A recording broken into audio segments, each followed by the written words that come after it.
Hello everyone. So UP assistant professor की vacancy आपके सामने आउट हो चुकी है और 12:30 से करीब आपके सामने पोस्ट है। अब पॉइंट आता है कि आपको प्रिपरेशन कैसे करनी है जिससे कि आप 2025 के अंदर असिस्टेंट प्रोफेसर जो है एग्जामिनेशन जो होने वाला है उसको क्वालिफाई कर पाए। ठीक है, एग्जामिनेशन तो आपका एक्सपेक्टेड है कि जनवरी या फरवरी के अंदर ही होगा, लेकिन आपको तैयारी पहले से ही करनी पड़ेगी क्योंकि इसके अंदर 3 स्टेजेस हैं। तो बात करते हैं इसी के बारे में। ध्यान दीजिएगा कि आपकी जो लास्ट डेट है एप्लीकेशन के अंदर अप्लाई करने की वो है 6 तारीख। ठीक है, 6 तारीख है इसके अंदर। ध्यान दीजिएगा, अप्लाई कर दीजिएगा पहले ही, क्योंकि ओटीआर वगैरह भी आपको करना होता है। 6 तारीख है और 13 तारीख तक आप रेक्टिफाई कर सकते हैं। अब बात आती है प्रिपरेशन की, कैसे प्रिपरेशन आप लोगों को करनी है। सबसे पहले समझिए एग्जामिनेशन पैटर्न। एग्जामिनेशन पैटर्न क्या है? 3 स्टेजेस हैं। 3 स्टेजेस है। पहली स्टेज जो है वो है आपका ऑब्जेक्टिव टाइप। ऑब्जेक्टिव टाइप यानी कि आपके एमसीक्यू बेस्ड क्वेश्चन आएंगे। कितने आएंगे? 120 क्वेश्चन आएंगे। ठीक है, इसमें से 30 होंगे जनरल स्टडीज के, 90 होंगे आपके सब्जेक्ट स्पेसिफिक के। जैसे कोई स्टूडेंट हिस्ट्री का है, मेरा स्टूडेंट है, उसको हिस्ट्री के ही क्वेश्चन देखने को मिलेंगे यहाँ पे 90। ऐसे आपके जो भी आपका सब्जेक्ट है जिसमें भी आपने नेट क्वालिफाई किया हुआ है, जिसके अंदर अप्लाई करना चाहते हैं, इतने होंगे। और कितने मार्क्स के होंगे ये? 150 मार्क्स के। इसके अंदर नेगेटिव मार्किंग होगी, यस, नेगेटिव मार्किंग भी इसके अंदर है। आप अगर पहली स्टेज क्वालिफाई करते हैं तो आपको सेकंड स्टेज के अंदर जाने का मौका मिलेगा।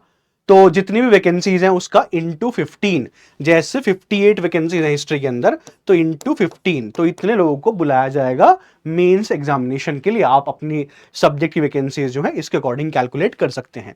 सेकंड स्टेज है मुख्य। इसमें एक ही पेपर होगा, लेकिन कितने मार्क्स का होगा? ये होगा 200 मार्क्स का। इसके अंदर 10 क्वेश्चन आएंगे, वो होंगे एक क्वेश्चन 8 मार्क का, और इसमें एक क्वेश्चन के 125 वर्ड्स आपको लिखने पड़ेंगे। दूसरे जो क्वेश्चंस आएंगे वो आएंगे 12। ठीक है, 10 क्वेश्चन ही होंगे, पहले भी 10 दूसरे भी 10, लेकिन जो दूसरे क्वेश्चन आएंगे वो 12 मार्क्स के होंगे। और इसकी वर्ड लिमिट कितनी होगी? 200 वर्ड लिमिट। ये है आपकी सेकंड स्टेज। पहली स्टेज हो गई। दूसरी स्टेज में 20 क्वेश्चन, 10 क्वेश्चन होंगे 8 मार्क्स के, वर्ड लिमिट होगी 125। ठीक है, 125 वर्ड लिमिट होगी। दूसरे 10 क्वेश्चन जो होंगे उसकी वर्ड लिमिट होगी 200, और उसके मार्क्स कितने होंगे? 12। तो इन टोटल 20 क्वेश्चंस आपको देखने को मिलेंगे। वो कितने मार्क्स के होंगे? 200 मार्क्स के होंगे। फिर लास्ट ये स्टेज है आपकी इंटरव्यू की स्टेज है, जहां पे 25 मार्क्स का आपका इंटरव्यू होगा। इन दोनों के बेसिस पे आपका सिलेक्शन होगा। पहली स्टेज केवल एक क्वालिफाइंग स्टेज है, यानी कि जो भी कट ऑफ होगी, जो भी कट ऑफ आप पार कर रहे होंगे, उसको क्वालिफाई करने के बाद आपको इन दोनों के बेसिस पे आपका फाइनल सिलेक्शन होगा। नेगेटिव मार्किंग यहां पे लिखी हुई है कि 0.33 की नेगेटिव मार्किंग होगी। फाइनल सिलेक्शन भी यहां पे लिखा हुआ है। फाइनल सिलेक्शन मेंस एग्जामिनेशन के बेसिस पे होगा, ठीक है, ना कि आपका क्वालिफाइंग एग्जामिनेशन के बेसिस पे। अब आते हैं प्रिपरेशन स्ट्रेटेजी। सबसे पहले देखिए जनरल स्टडीज का सिलेबस देख लीजिए। तो यहां पे जनरल साइंस है, करंट अफेयर्स है, हिस्ट्री ऑफ इंडिया है, पॉलिटी इकोनॉमिक्स है, ज्योग्राफी है, आपका रीजनिंग है, स्टैटिस्टिक्स है। अच्छा खासा सिलेबस है, इंपॉर्टेंट सिलेबस है। 30 क्वेश्चंस यहां पे आपको देखने को मिलेंगे इस चीज के। अगर आपने ये छोड़ दिए तो आपका एग्जामिनेशन क्वालिफाई नहीं हो पाएगा। इसको अच्छे से कीजिएगा। ठीक है, कैसे तैयारी कर रहे हो वो भी बता सकता हूं मैं आपको। ओके, तो ये हो गया पहला। दूसरा है आपका मेंस। अब देखो ये जो पहला है जनरल स्टडीज, इसमें आपके पास एक बुक आती है, लूसेंट की किताब आती है, आप उसको पढ़ सकते हैं। ठीक है, लेकिन काफी बल्कि किताब होती है, आपको लगती है वो पतली सी है, लेकिन बल्कि किताब है वो। उसके साथ साथ आपको मंथली करंट अफेयर्स भी करने हैं, क्योंकि अगर 6-7 क्वेश्चन करंट अफेयर के भी आ गए, अगर आपसे वो नहीं हो पाए तो फिर दिक्कत हो जाएगी। ठीक है, जनरल साइंस आपको अच्छे से कवर करना होता है, तो जनरल स्टडीज का सिलेबस है।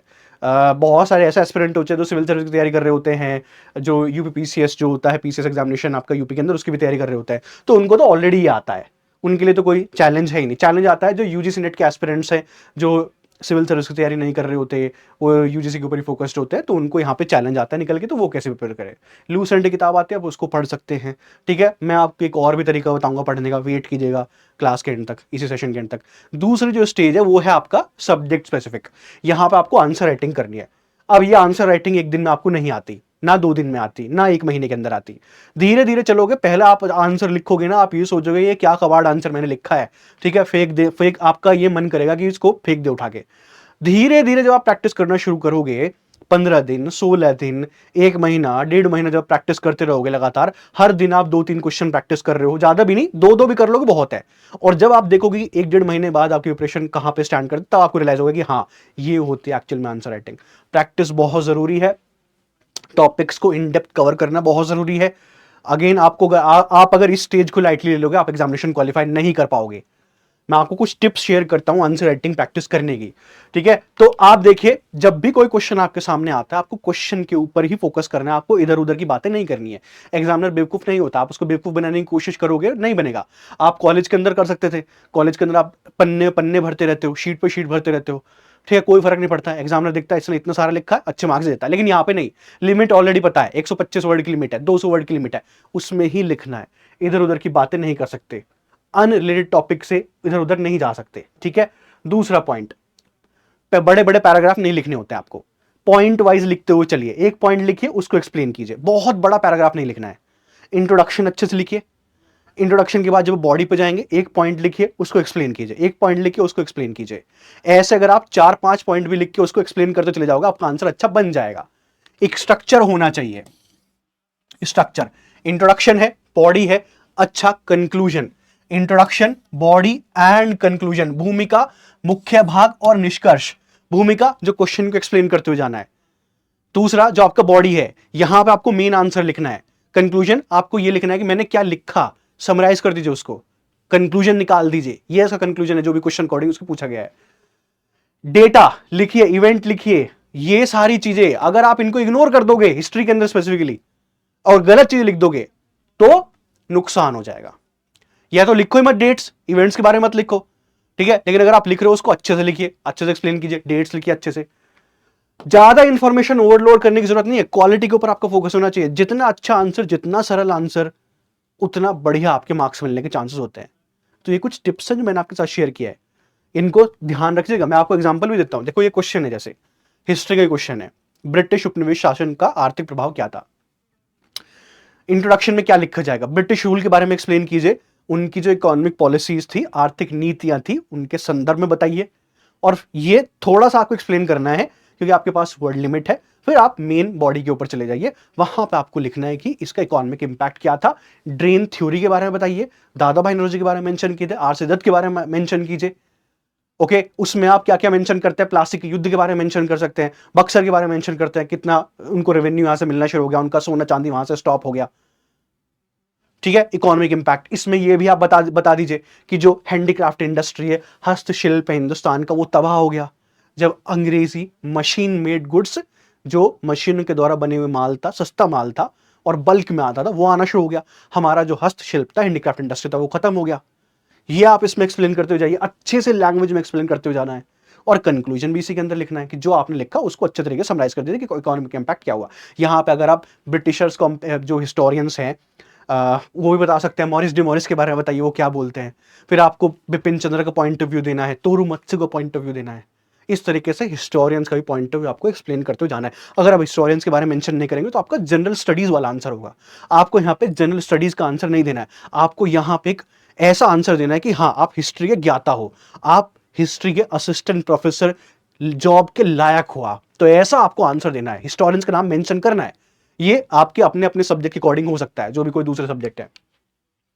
चोला डायनेस्टी, इसके बारे में बताइए, रोल क्या था चोला डायनेस्टी के साउथ इंडिया के अंदर। इंपीरियल चोला, साम्राज्यवादी चोला बोलते हैं।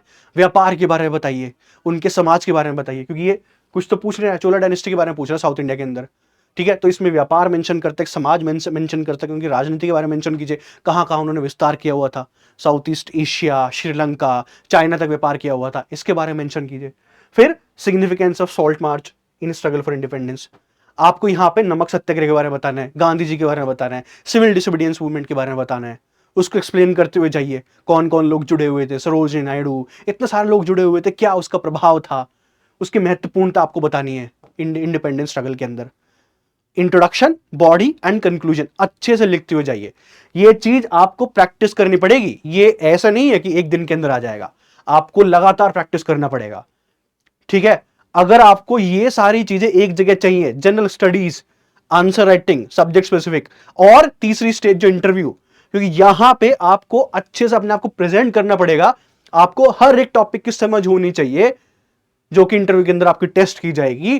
तो अगर सारी प्रिपरेशन आप एक जगह करना चाहते हैं तो टेस्ट बुक सुपर कोचिंग आपके साथ है, ठीक है। यहां पे मिलता है आपको असिस्टेंट प्रोफेसर कोर्सेज, सारे असिस्टेंट प्रोफेसर कोर्सेज एक जगह, चाहे वो यूपी का हो, एमपी का हो, चाहे वो राजस्थान का हो। आपको अलग अलग असिस्टेंट प्रोफेसर कोर्सेज के लेने की जरूरत नहीं होती, सारे एक जगह आपको मिल जाते हैं। प्रिपरेशन कैसे करनी है सब आपको यहां पता चलेगा।